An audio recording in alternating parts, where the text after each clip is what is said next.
नमस्कार, सभी का स्टडी विथ फोकस चैनल पर स्वागत है। यूपी बोर्ड की परीक्षा के लिए हम लोग इम्पॉर्टेंट टॉपिक पढ़ रहे हैं। तो आज फिजिक्स में हमारे पास जो टॉपिक है उसका नाम है किरचॉफ के नियम। बहुत ज़्यादा महत्वपूर्ण टॉपिक है ये। यह टॉपिक या फिर इससे संबंधित न्यूमेरिकल एग्जाम में आते रहते हैं। ठीक है, तो चलिए शुरुआत करते हैं कि ये क्या है। तो थोड़ा सा इसके इतिहास के बारे में देख लेते हैं। सन 1842 ईस्वी में किरचॉफ ने वैद्युत परिपथ संबंधी दो नियम दिए, जिन्हें किरचॉफ के वैद्युत परिपथ संबंधी नियम कहते हैं। तो देख लेते हैं कौन कौन सा नियम है। पहला नियम, इस नियम का नाम क्या है। जैसे गिनती तो हो गई, पहला नियम, दूसरा नियम का नाम भी होता है। तो जो पहला नियम है उसका नाम है संधि नियम। संधि नियम। एक और नाम है या धारा नियम। धारा नियम, ठीक है, ये हो गया। अब यह जान लेते हैं कि यह नियम क्या कहता है। इस नियम के अनुसार किसी वैद्युत परिपथ में किसी संधि पर मिलने वाली समस्त धाराओं का बीजगणितीय योग शून्य होता है। अर्थात जो आपने हिंदी में बोला उसका गणितीय रूप देखिए कितना छोटा सा है, अर्थात समेशन आई बराबर 0। ठीक है, तो इसको और थोड़ा से अब इसको समझते हैं। मान लीजिए वैद्युत परिपथ में कोई संधि है, यहां पे, ठीक है। मान लीजिए ये एक संधि है जिसमें ये आपकी ये धारा I1 यहां पे आ रही है, मान लीजिए I2 भी आ रही है, ठीक है। ये I1 यहां पे आ रही है, I2 भी आ रही है, I3 जा रही है, I4 भी मान लीजिए जा रही है और I5 भी जा रही है। तो इनको हम सभी को जोड़ेंगे तो हमको 0 मिलना चाहिए। लेकिन इसमें एक चिन्ह परिपाटी भी है। उसके अनुसार संधि की ओर आने वाली धाराएं धनात्मक चिन्ह के साथ और संधि से दूर जाने वाली धाराएं ऋणात्मक चिन्ह के साथ ली जाती हैं। तो चलिए लगाते हैं। तो चित्र में जो है, हाँ, चित्र से, ठीक है, आपका ये देखिए I1 I2 संधि की ओर आ रही है तो प्लस चिन्ह के साथ I1 प्लस I2, और ये I3 I4 I5 जा रही है तो माइनस चिन्ह के साथ minus I3 minus I4 minus I5 सभी को मिला के 0 होना चाहिए। अब हम माइनस वाले को एक तरफ कर लेते हैं, माइनस वाले को एक तरफ कर लेते हैं। ये हो गया I1 प्लस I2 और बराबर I3 प्लस I4 और प्लस I5, ठीक है, तो ये हो गया। अब थोड़ा सा ध्यान दीजिए कि इधर का हिस्सा I1 प्लस I2 संधि की ओर आने वाली धाराओं का योग और इधर का हिस्सा संधि से दूर जाने वाली धाराओं का योग। मतलब संधि से आने वाली धाराएं बराबर होती हैं संधि से दूर जाने वाली धाराएं। तो धारा क्या है? आवेश प्रवाह है। तो यानी जितना संधि पर आवेश आया उतना चला गया, कहीं पर कोई आवेश संचय नहीं हुआ। तो किरचॉफ का प्रथम जो नियम है वो आवेश संरक्षण के नियम को व्यक्त करता है। एग्जाम में बहुविकल्पी में ये क्वेश्चन कई बार पूछा गया है कि जो किरचॉफ का पहला नियम है कि किसके संरक्षण पर आधारित है। तो ये पहला नियम आवेश संरक्षण के नियम पर आधारित है। तो पहला नियम में देखिए ज़्यादा कुछ नहीं है, ये आपका एक फार्मूला है, समेशन I बराबर 0। यहाँ से आने वाली धाराएं और ये जाने वाली धाराएं, बस इतना सा है। अब दूसरा नियम देखते हैं। दूसरा नियम क्या है? दूसरा नियम,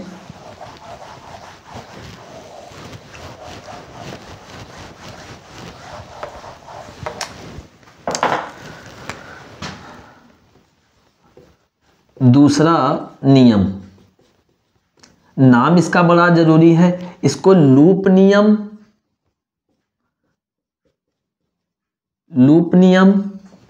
या पास नियम या आपका बोल्टता नियम, ठीक है, ये इसका नाम है। अब ये नियम क्या कहता है? इस नियम के अनुसार किसी वैद्युत परिपथ में प्रत्येक बंद पास या लूप के विभिन्न खंडों में बहने वाली धाराओं एवं उनके संगत प्रतिरोधों के गुणनफलों का बीजगणितीय योग उस पास या लूप में लगे समस्त वैद्युत वाहक बलों के बीजगणितीय योग के बराबर होता है। अर्थात जो हमने हिंदी में आपको बताया, ठीक है, उसका आप गणितीय रूप देखिए कितना आसान सा है। अर्थात समेशन आई आर बराबर समेशन ई, ठीक है, समेशन आई आर बराबर समेशन ई। किसी वैद्युत परिपथ के किसी लूप में आप सभी प्रतिरोधों में बहने वाली धाराएं, उनके संगत जो धारा बह रही है, ठीक है, क्या कर लीजिए, धारा और प्रतिरोध का गुणा करके जोड़ लीजिए और उस लूप में जितना वैद्युत वाहक बल है उसको जोड़ लीजिए, दोनों आपस में क्या होंगे, बराबर है। अब और अच्छे से समझने के लिए एक हम परिपथ बनाते हैं जिससे एकदम क्लियर हो जाएगा। ये देखिएगा, एक परिपथ है जिसमें आपका ये एक सेल जुड़ा है, ठीक है, और ये हो गया एक प्रतिरोध, एक और सेल जुड़ा है, ये आपका एक और सेल जुड़ा है, ठीक है, एक और ये प्रतिरोध हो गया, ठीक है, परिपथ बना लेते हैं। और यहाँ पे एक और आपका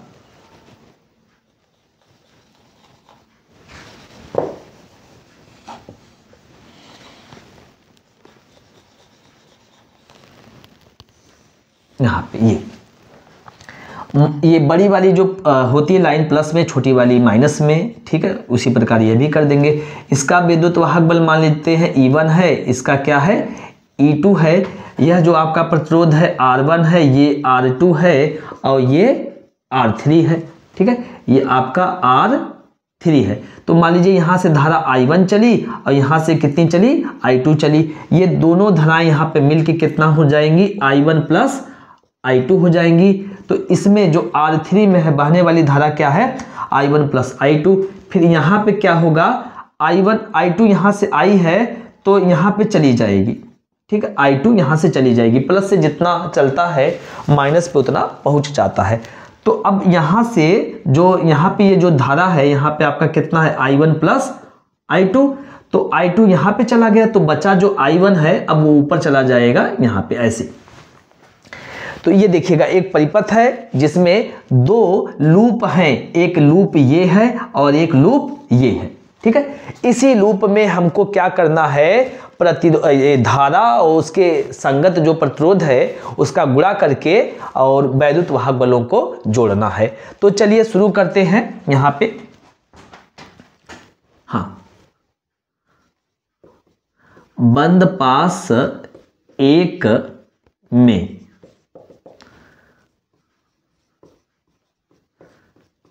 किरचॉफ के द्वितीय नियम से, ठीक है। अब जैसे प्रथम नियम में चिन्ह परिपाटी थी वैसे द्वितीय नियम में भी चिन्ह परिपाटी है कि जब हम धारा की दिशा में चलते हैं, अगर हम धारा की दिशा में चलेंगे, धारा की दिशा में अगर हम चलते हैं तो प्रतिरोध और जो उसकी संगत धारा है, ठीक है, उसके गुणनफल को हम प्लस लेंगे। अगर हम मान लीजिए जिधर जा रहे हैं, ठीक है, जिधर चल रहे हैं धारा उसके विपरीत आ रही है तो हम, ठीक है, प्रतिरोध और उसकी जो संगत धारा है उसके गुणनफल को माइनस में लेंगे। धारा की दिशा में आपका प्रतिरोध और जो उसकी संगत धारा है उसके गुणनफल को आपको प्लस में लेना है। और बैटरी में, सेल में अगर आप ऐसे चल रहे हैं, आप ऋण प्लेट से धन प्लेट की ओर चलते हैं तो आप विद्युत वाहक बल को प्लस लेंगे, और आप अगर धन प्लेट से ऋण प्लेट पर आ जाते हैं तो यहाँ पे इसको माइनस लेंगे, ठीक है। और यहाँ पे देखिए कैसे है, उसको एकदम क्लियर हो जाएगा। तो मान लीजिएगा हमको ऐसे चलना है तो ये इधर ऐसे हम चल रहे हैं और यहाँ पे भी मान लीजिए हम ऐसे ही चलेंगे, ठीक है। तो यहाँ पे ये देखिएगा, यहाँ पे ये चल रहे हैं, देखिएगा इस प्रतिरोध में बहने वाली धारा आपकी क्या है, I1। तो और इधर हम जा रहे हैं और धारा भी इधर ही चल रही है तो आपका कितना हो जाएगा, I1 R1, ठीक है। अब आगे चलिए, आगे चलना है ना, इस लूप में पूरा ऐसे चलना है। देखिए हम ऐसे जा रहे हैं और ऐसे, अब ये इधर जाना है ना, तो हम ऐसे जा रहे हैं, धारा ऐसे आ रही है, तो हम जिधर जा रहे हैं उसके विपरीत धारा आ रही है। तो अब ये क्या हो जाएगा, धारा और प्रतिरोध के गुणनफल को हम माइनस में ले लेंगे, तो कितना हो जाएगा, -I2R2। अब देखिएगा कहीं पर भी धारा और प्रतिरोध नहीं रह गया, जितना था हमने सब ले लिया इस लूप में, ठीक है। अब बचा विद्युत वाहक बल। फिर यहां से चलिए आप, ये देखिए यहां से चलिए माइनस से प्लस पे आए, तो इस विद्युत वाहक बल को आप प्लस में लेंगे, तो ये कितना हो जाएगा, E1, ठीक है। E1 प्लस में, देखिए क्योंकि माइनस से प्लस पे आया, फिर ऐसे आपको चलना है। अब ये कितना हो गया, प्लस से माइनस पे आ गए, तो ये जो E2 है देखिएगा यहाँ पे कैसे चले, प्लस से माइनस पे आ गए, तो ये क्या हो जाएगा आपका -E2, ठीक है, समीकरण नंबर 1। उसी प्रकार बंद पास 2 में, बंद पास 2 में, ठीक है, किरचॉफ का ही नियम, द्वितीय नियम लगाएंगे। तो इसमें क्या है, देखिएगा इसमें आपका एक प्रतिरोध यहाँ पे लगा है, एक प्रतिरोध यहाँ पे लगा है, तो इसके संगत धारा I2 है और इसके संगत जो धारा है यहाँ पे जो धारा बह रही है वो I1 प्लस I2 है। यहाँ पे भी लिखा, वहाँ पे भी लिखा, उसमें R3 में जो धारा बह रही है I1 प्लस I2 बह रही है। तो चलिए इनका नियम लगाते हैं, प्रतिरोध और उसकी संगत धारा लेते हैं, ठीक है, उसका गुणा करते हैं, तो कितना हो जाएगा, I2R2, ठीक है। अब आगे चलते हैं, देखिएगा हम ऐसे चल रहे हैं, धारा भी ऐसी इधर ही जा रही है, तो इसको हम प्लस में लेंगे। फिर आप ऐसे चलिए, अब ये देखिए हमको इधर जाना है और धारा भी इधर जा रही है, तो यहाँ पे जो आपका प्रतिरोध और उसकी जो संगत धारा रहेगी उसके गुणनफल को हम प्लस में लेंगे, तो प्लस कितना हो गया, ठीक है, प्लस I1 और प्लस I2 और गुणे R3। अब बारी आई विद्युत वाहक बल की, तो इस जो पास दूसरा है, जो लूप दूसरा है, उसमें एक ही विद्युत वाहक बल जुड़ा है, देखिएगा। अब इसको किस चिन्ह के साथ, आप यहां से चले थे ना, ऐसे चलिए, देखिएगा माइनस से प्लस पे आ गए, जैसे आप चले थे वैसे ही चलना है, माइनस से प्लस पे आ गए, तो ये आपको प्लस E2 लिखना है, प्लस E2 लिखना है, ठीक है, प्लस E2, ये समीकरण नंबर 2 है। अब यहां से समीकरण 1 और 2 को आप हल करके जो धारा का मान, प्रतिरोध का मान जैसा वो पूछे निकाल सकते हैं। तो यहाँ पे बस एक मॉडल है जिसके द्वारा आपको किरचॉफ के नियम को बताया गया। जब प्रश्न पूछेगा तो यहाँ पे हो सकता है वो प्रतिरोध का मान दिया रहे, धारा का मान दिया रहे, कुछ मान देकर कुछ मान आपको पूछेगा। तो ऐसे ही जब समीकरण बना लेंगे तो उसको सॉल्व करेंगे, और जब सॉल्व करेंगे तो वहाँ से आपको धारा का मान, प्रतिरोध का मान, ये सब आपको वहाँ से मिलेगा, ठीक है। तो बहुत आसान है ये, तो यहाँ से टॉपिक और न्यूमेरिकल पूछता रहता है, तो बढ़िया से इसको आप लोग पढ़ लीजिए और अपनी तैयारी बनाए रखिएगा। ऐसे ही हम लोग नए नए टॉपिक के साथ जो ज़रूरी टॉपिक है उसको पढ़ते रहेंगे। सभी को बहुत ढेर सारी शुभकामनाएं। बोर्ड परीक्षा के लिए तैयारी करते रहिए। आज के लिए बस इतना ही। सभी को बाय बाय।